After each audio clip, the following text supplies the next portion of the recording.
పోయినటువంటి నేపథ్యం, గతంలో మాట్లాడినటువంటి భాష కావచ్చు, అంటే అనేక రకాలుగా మీకు అయితే ఓటమి అనేది మీరు చవి చూశారు. మరి మరొకసారి ఈ రకమైనటువంటి నేను ఒక సింపుల్ థింగ్, అధికారాన్ని అడ్డం పెట్టుకొని ఎవరైతే ఉద్యోగస్తులు తప్పు లేకుండా కూడా చట్టానికి వ్యతిరేకంగా పనిచేస్తున్నారు, అందరూ అకౌంటబుల్ లేక వస్తారు. అది జగన్మోహన్ రెడ్డి గారు క్లియర్గా చెప్పినారు. దానికి మేము ఒక యాప్ కూడా పెట్టాము. ఎందుకంటే నువ్వు నేను మర్చిపోవచ్చు, కానీ నీకు జరిగిన అన్యాయాన్ని ఎవరైనా వల్ల నష్టం జరిగితే అది ఎంట్రీ చేయండి, ఎక్కడున్నా కానీ దాని మీద విచారణ చేసి వాళ్ళ మీద చర్యలు తీసుకుంటామని చెప్పినాము. ఇప్పటికీ దాని మీద కట్టుబడి ఉన్నాము. ఎందుకంటే ప్రతి చోట కూడా జరిగేది ఇలాగే జరుగుతున్నాయి. ఒక 2 ఇష్యూస్ జరిగితే మా వాళ్ళ మీద ఒక కేసు కడతారు, వాళ్ళ మీద ఒక కేసు కడతారు.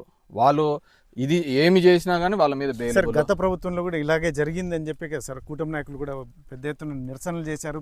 సాక్షాత్ ఈరోజు హోమ్ మినిస్టర్ కూడా నన్ను ఏకంగా డీజీపీని కలవడానికి కూడా నాకు ఛాన్స్ ఇవ్వలేదని చెప్పేసి తను మాట్లాడారు. ఇప్పుడు మాకు రోజు ఇస్తున్నారా డీజీపీని కలవడానికి? ఆమెకు అప్పుడు కాదు డీజీపీ, ఇప్పుడు కూడా కలవలేదు ఆమె డీజీపీని. యాజ్ హోమ్ మినిస్టర్కి ఇప్పుడు కూడా కలవలేదు. ఎవరైనా కానీ కలవాలి అనుకుంటే కానీ ఈమె చేతుల్లో ఏముంటుంది చెప్పండి? లా అండ్ ఆర్డర్ ఈమె చేతుల్లో లేదు, చంద్రబాబు ముఖ్యమంత్రి చేతిలో ఉంటుంది. ఏమైనా కానీ ఈ విధంగా ఈ లా అండ్ ఆర్డర్ ఇంప్లిమెంట్ కానీ లేకుంటే గొడవలు లేకుండా చూడడానికి ఆమె తీసుకున్న చర్య ఒక్కటి చెప్పమనండి. ఎప్పుడు చూసినా మా మీద ఏడుపు తప్ప, వైసీపీ మీద ఏడుపు తప్ప. షీఈ్ ఇన్ క్యాబినెట్, హోమ్ మినిస్టర్గా ఉంది.